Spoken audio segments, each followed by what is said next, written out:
नमस्कार, मैं राज पुरोहित मधुर जी। आप देख रहे हैं एस्ट्रो तक। ज्योतिष की दुनिया में नाना प्रकार के लोगों के दिमाग में अनेकों प्रश्न उपजते हैं और जिसमें ग्रहों को लेकर के क्या स्थिति बन रही है, ये सबसे बड़ा प्रश्न है। 2025 एक नया वर्ष आया है जो लोगों के जीवन में काफ़ी कुछ चमत्कार भी कर रहा है और काफ़ी कुछ उनके जीवन में बदलाव भी कर रहा है।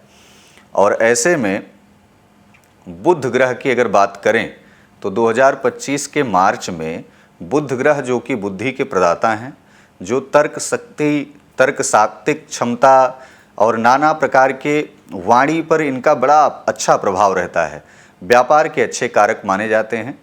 और जब जब कोई ग्रह अगर अस्त होता है तो उसकी ऊर्जा कमज़ोर हो जाती है, जिससे तमाम प्रकार के क्षेत्रों में संबंधित परेशानी आने लगती है। जैसे बुध हैं तो वाणी पर दुष्प्रभाव भी पड़ सकता है, व्यापार पर दुष्प्रभाव पड़ सकता है, साथ ही साथ आपकी मनोबल, आपकी बौद्धिक क्षमता कहीं ना कहीं वो थोड़ी उस पर प्रभाव पड़ सकती है।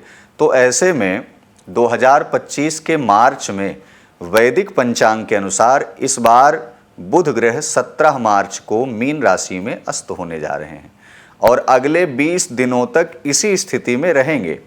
सबसे बड़ी बात यह है कि कुछ राशियों को मानसिक तनाव और करियर में नाना प्रकार की अड़चनों का सामना करना पड़ सकता है। और दूसरा ये भी बता दें कि आपको कुछ गलत फहमियों का भी सामना करना पड़ सकता है। तो ज्योतिष शास्त्र में बुध का एक अपना बहुत बड़ा स्थान है, बहुत बड़ा महत्व है। बुध के अस्त हो जाने से कौन सी ऐसी राशियां हैं जिनको सावधानी बरतनी है और साथ ही साथ करियर पे कोई दुष्प्रभाव ना पड़े, इसका उपाय भी हम आपको अंत में बताएंगे। पूरी वीडियो को आप ध्यान से सुनिएगा। तो सबसे पहली बात आपको बता दें, पहली राशि है मिथुन राशि। मिथुन राशि, बुध आपके राशि के स्वामी हैं, इसलिए इनका अस्त होना आपके लिए बिल्कुल सही नहीं है। वर्तमान में बुध आपके कर्म भाव में विराजमान हैं और इनके अस्त होने से करियर के क्षेत्रों में आपको थोड़ी बहुत दिक्कत का सामना करना पड़ सकता है। यानी कि अगर आपके बॉस आसपास हैं तो अपने वाणी पर आपको नियंत्रण रखना होगा। अपनी बातों को दूसरों के सामने अगर आप रख रहे हैं तो उसमें थोड़ी परेशानी भी आप महसूस कर सकते हैं, या हो सकता है कि आप किसी को समझाना चाहते हैं, एक्सप्लेन करना चाहते हैं, वो आपकी बात ना ही समझे और उसे निगलेक्ट कर दे, यानी इग्नोर कर दे। परिवार में भी यही स्थिति देखने को मिल सकती है। तो इसलिए अपने वाणी पर आप सौम्य आवरण धारण करें, जितना हो सके उतना आप अपने आप को बिल्कुल सौम्य रखें। मतभेद और मनभेद, इन दोनों को ना तो पैदा होने दें और ना किसी भी प्रकार का ऐसा आप इस जोन में, इस परिस्थिति का निर्माण करें कि आपके द्वारा कोई ऐसी शब्दावली परिभाषित होती है, कोई ऐसा शब्द आप बोलते हैं जिससे परिवार में मनभेद और मतभेद दोनों हो सकता है। अगर आप लाइफ पार्टनर हैं, आप पत्नी के साथ हैं, तो आप ध्यान रहे कि जितना ज़्यादा हो सके दाम्पत्य जीवन में कोई कलह की स्थिति ना बने, इसके लिए आप अपनी वाणी पर विराम लगा करके रखें। अच्छा, इन सब का जो दुष्प्रभाव है, तो मिथुन राशि वाले क्या करें जिससे बच सकते हैं?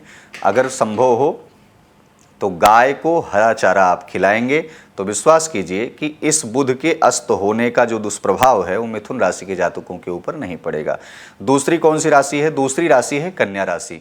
कन्या राशि का भी स्वामी जो है बुध माना जाता है और बुध के अस्त होने के बाद वैवाहिक जीवन में नाना प्रकार की गलत फहमियाँ पैदा हो सकती हैं। इसलिए कन्या राशि के जातक जो भी हैं, यदि पैसे से जुड़ा लेन देन आप अपने लाइफ पार्टनर से या अपने प्रेमी प्रेमिका आदि या किसी मित्र से कर रहे हैं तो आप थोड़ा धैर्य और थोड़ा संयम बना करके कार्य करें कि पैसों के चक्कर में कहीं ऐसा ना हो कि विवादों का सामना आपको करना पड़ जाए।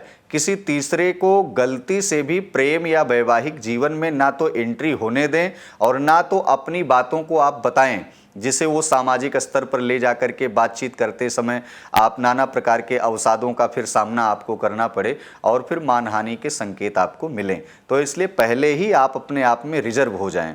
अच्छा, दूसरा ये कि अनजान लोगों पर आप अचानक अगर भरोसा कर लेते हैं तो उस दौरान आपको बचना है, क्योंकि आपको वहाँ विश्वासघात यानी धोखा मिल सकता है। कन्या राशि वाले जातकों को क्या करना चाहिए? उपाय के तौर पर गणपति जी की पूजा करनी चाहिए और गणेश जी की पूजा के अंतर्गत हरी दूर्वा की माला सफ़ेद धागे में पिरो करके भगवान गणेश को बुधवार के दिन समर्पित करनी चाहिए। तीसरी मुख्य राशि कौन सी है? वृश्चिक राशि। वृश्चिक राशि के जातकों, बुध ग्रह आपकी राशि से पंचम भाव में अस्त होंगे। इस भाव में बुध के अस्त होने से विद्यार्थी जीवन पे काफी कुछ नुकसान देखने को मिलेगा। यानी कि विद्यार्थी जीवन में सबसे पहली बात तो शिक्षा में एकाग्रता की कमी देखने को मिलेगी, पहला।